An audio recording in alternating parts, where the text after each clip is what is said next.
Well, I got interrupted, so here's part 2 of the video. I don't remember where I left off. Oh wait, yes, I think I did. I think I'm on the next page now. So Hike est or hoc est yekor, which is a liver. Yekor is liver. Yekora, livers, coming from ovium, sheep. This is an example of what a Haruspex would use to learn how to read a liver to tell the future. We'll talk more about it later, but there's kind of a map. There are 4 main regions of the liver, and they're divided up into 16 sections, and each section supposedly matches up with a different part of the cosmos according to Etruscan mythology. How exactly it worked in Mesopotamia, I'm not exactly sure how it's different, but for the Romans, that was the general idea. And we'll look at a map of that later. All right. Said, but aliqui Etruscos ex Asia Minore venisse decunt. So some say that the Etruscans came from Asia Minor, which is modern day Turkey. So these are the Etruscans, the people who were in Rome before, or in Italy before the Romans. Language, Etruscorum non est in familia linguarum Indo-Europaea. Historicus, the historian, Graecus, Herodotus, nobis id dicit.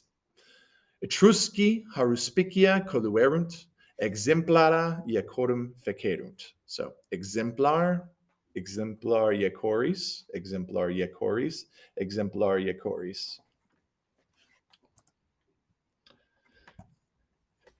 Hoc est exemplar Iacoris Etruscum.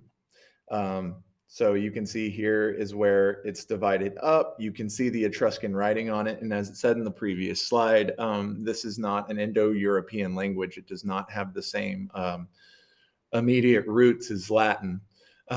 So it differs wildly. What you see on here is not Latin or Roman cursive. This is Etruscan writing, which few people know how to read. But basically, here are the 4 parts of the liver. There was an area of felicitas, or happiness, an area of summa felicitas, of greatest happiness, and then the opposite, a section of dieta, or like dire or serious negative emotion, and maxima dieta, which is like of the greatest sadness.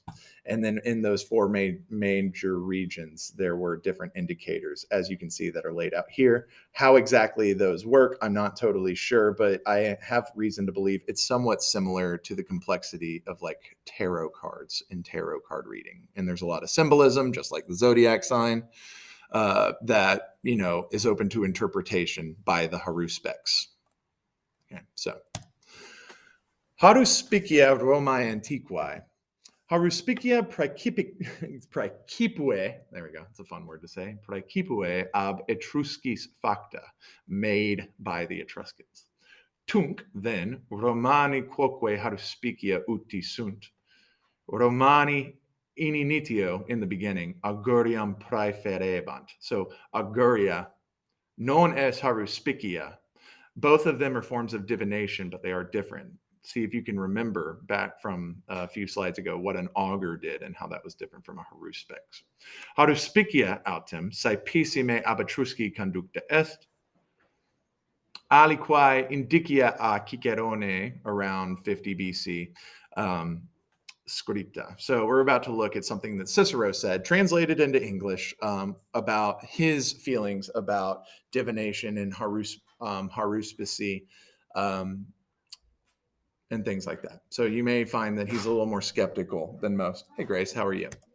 So Cicero says in his work on divination, book 2, chapter 23, says, however, let us examine its origin, talking about haruspicy, and thus we shall very readily determine its value.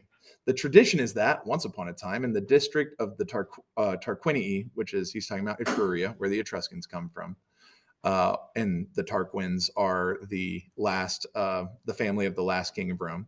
While the field was being plowed, the plowshare went deeper than usual, and a certain little spirit called a tages suddenly sprang forth and spoke to the plowman. Now, this Tages, according to the Etruscan annals or history, is said to have had the appearance of a boy, but the wisdom of a seer. Astounded and much frightened at the sight, the rustic raised a great cry. A crowd gathered, and indeed, in a short time, the whole of Etruria assembled at the spot. The Tages then spoke at length to his numerous hearers, who received with eagerness all that he had to say and committed it to writing. His whole address was devoted to an exposition of the science of soothsaying, or telling the future. Later, as new facts were learned and tested by reference to the principles imparted by Tages, they were added to the original fund of knowledge. This is the story as we get it from the Etruscans themselves and as their records preserve it. And this, in their own opinion, is the origin of their art. Talking about Haruspex. Now, do we need a Carneades or an Epicurus to refute such nonsense? Those are the names of two philosophers, Stoic philosophers, who were not really big on the supernatural. We'll talk more about them in a month or so. Who in the world is stupid enough to believe that anybody ever plowed up, which shall I say, a god or a man? If a god, why did he, contrary to his nature, hide himself in the ground to be uncovered and brought to the light of day by a plow? Could not this so-called god have delivered this art to mankind from a more exalted station? But if this fellow Tages was a man, pray, how could he have lived covered with earth? And finally, where had he himself learned the things he taught others? But really, in spending so much time in refuting such stuff, I am more absurd than the very people that believe it. As you can see, Cicero was very fun at parties. And also, as you can see from this, Cicero was a senator and a consul and one of the most wealthy and powerful men in Rome. But you can see just from this, that not everybody bought into it.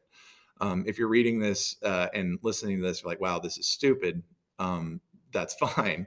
Understand that some of them felt that way too. A lot of people also believed it.